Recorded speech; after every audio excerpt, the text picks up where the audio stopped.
Hello everyone. Good evening, good afternoon, good morning, depending on where you're watching me from right now. This is Monica's chat room. My name is Monica Ngozi. Today I have come to talk to you more about things that you need to do after a divorce. Please click on the like button, comment, click on the subscribe button and notification button so that whenever I drop a video, you will be one of the first to know. Okay, so continuing, when a divorce happens, there are so many things to do.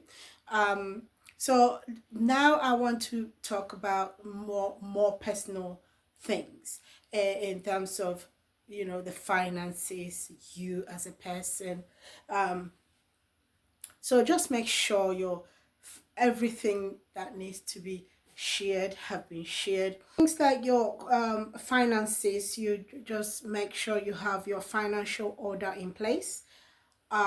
Do get a lawyer. I know it's not cheap, but please get a lawyer because that will save you a lot in the long run. You don't want a situation where you say, oh, we have an agreement, it's written down, and then the person, you start doing well tomorrow and the person comes back and start claiming half of something that you've gathered after the divorce had already happened, just because you didn't separate financially.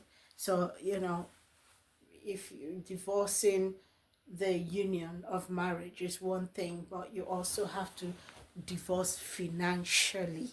So um you get your consent order in place. That will be the document that will tablet everything that you guys have, or your assets, whether you have houses, um money in the bank somewhere, pension, things like that.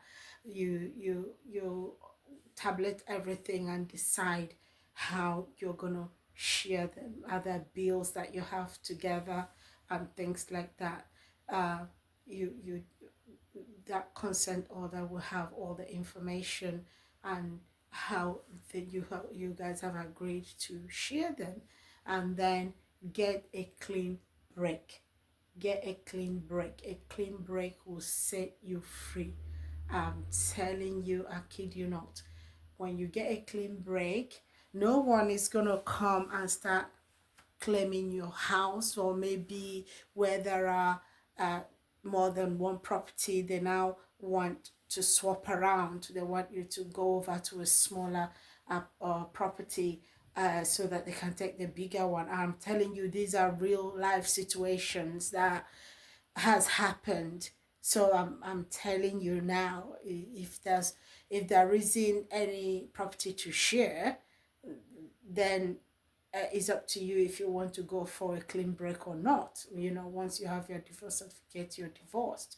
But the finances and whatever asset you have needs to be sorted out, and then make a will. Make a will. Say you have your bank, you've gone and you've gone to tell them that your husband is the next of kin, and you made them the beneficiary.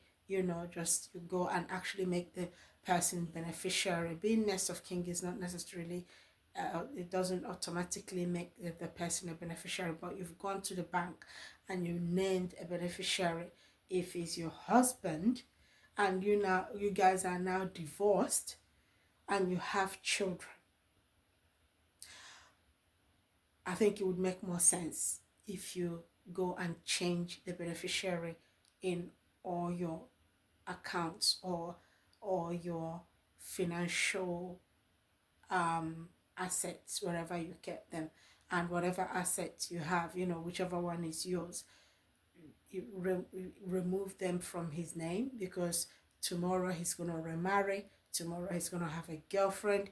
You don't know what kind of woman he's going to get, whether the woman is going to try to maybe find out what he has and maybe have a child, so that she can use that child to claim everything that he has, or whatever. Some women are very nasty in the way they think. Maybe they don't even love the man really, they're just plotting to just take everything. So don't leave the name of your ex-husband as your beneficiary on things that you own. Change them to your children. It's better your children have them than, I mean, if if you don't get to use those things or whatever, we're never gonna use everything we have before we leave this world anyway. So just change them to your children. Make a will if you can, make a will. So another thing you need to do is to change your name. I don't know how it looks if you still bear the same name, your married name, when divorce has already happened. I don't know, just you kind of mocking yourself or something, or maybe some people though, it's not, they just to save face, in the society, those who don't really know what happened. Some couple people, they divorce, but they still choose to appear together to the public. Maybe some women in such cases will still want to continue bearing the same name, but it doesn't make sense to me personally. So change your name, even if you want to appear to the public, just still appear together to save face. I don't know how you're gonna really heal properly and just pave your own life if you still want to be having those kind of links, but just change your name, go back to whatever name you were bearing before or whatever name you want to bear now. Then make sure all your documents or your insurance, if you're driving or if you have a house, make sure all the documents, if you is updated with the council, with the banks, with the passport office, like the home office, in uni, if you're still in uni, or if you've already finished uni, that's fine, with your certificate, with when you present your documents, even if they have your previous name, like your married name, and now you're divorced, you present the document, your certificate, with your divorce certificate. Any organization will understand that, and they'll honor your certificate. Set boundaries. Like, you don't be flowing back and forth with your ex-husband. If you say you're divorced, if you're gonna keep going back and still sleeping with him, and still mingling with him and his family, you might as well just stay in that marriage. Do you understand? So if you're divorced, then set boundaries. Don't be allowing him to still sending you on errands, or do that for me. No. If it's for the children, then it's a different matter. But just set your own boundaries and put things right. No emotional entanglement with him. If you're still going to be doing that, then don't bother divorcing. Just stay there and continue with the pain, or let them continue treating you however they are treating you, and just stay there. Or if they are the ones that initiated the divorce, you're really belittling yourself if you continue to emotionally mingle with them, because when the divorce happened, they are free to go off and do whatever they want, and there's nothing you can do about it. You don't even have the right to complain anymore, and you still make yourself, and if you continue to make yourself emotionally available, for them to keep touching you when they want to, or no, just pull yourself together, set your boundaries, look after yourself physically and emotionally, as in let yourself heal, because if you keep doing that, you're never going to heal. Let yourself heal so that you can find the whole of yourself. You can be whole again. Um, and just get organized generally. I spoke about the children in the previous video. Get organized generally and face the new phase of your life. Stay away from having you know, a sexual relationship with anyone. You can have guys who are your friends that you can just talk to. You're still gonna have moments that you remember things and you get pissed off, or you know, within the previous marriage, or you remember things and you still, you know, tears just rolls down your eyes. You will have those moments. There's nothing to be ashamed about. You're a human.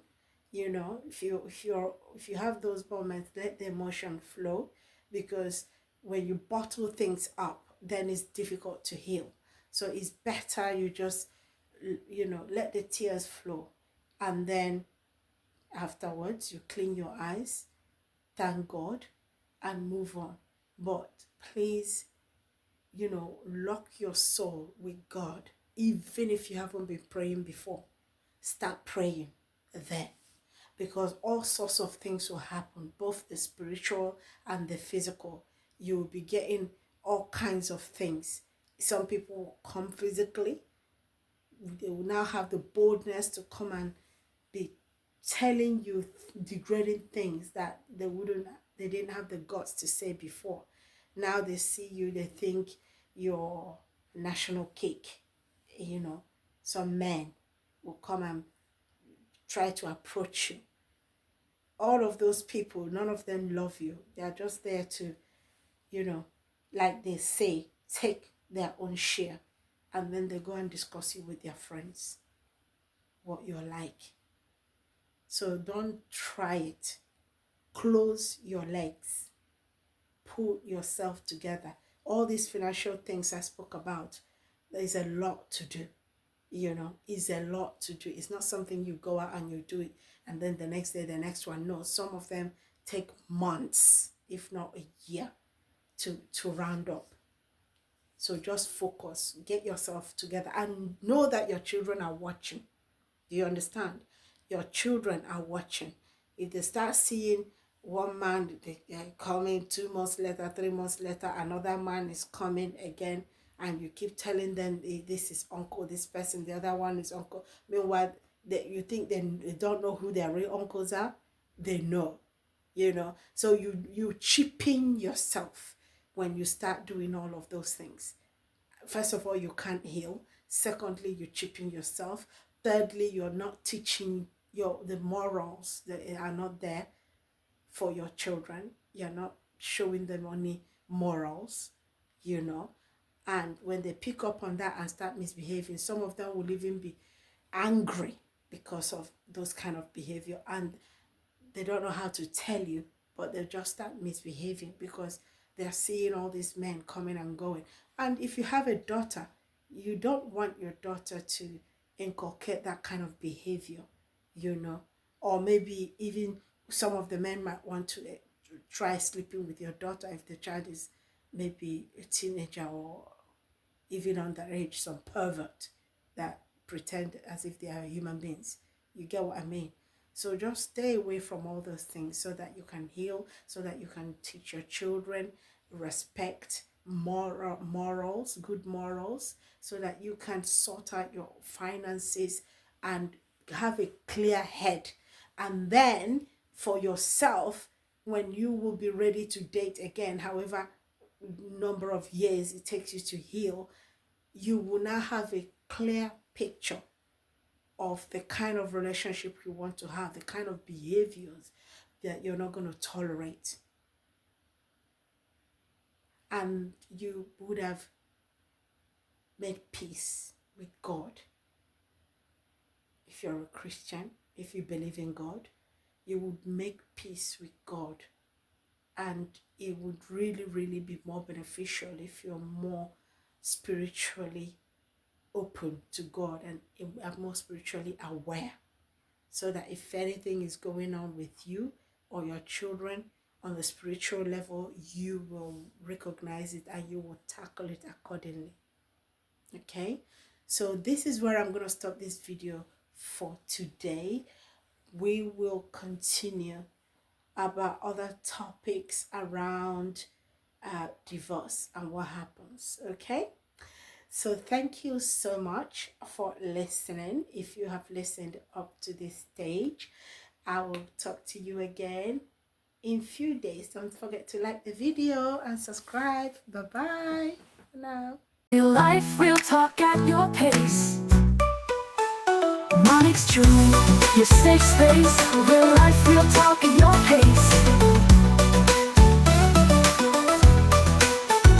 Monix True, your safe space. Real life, real talk.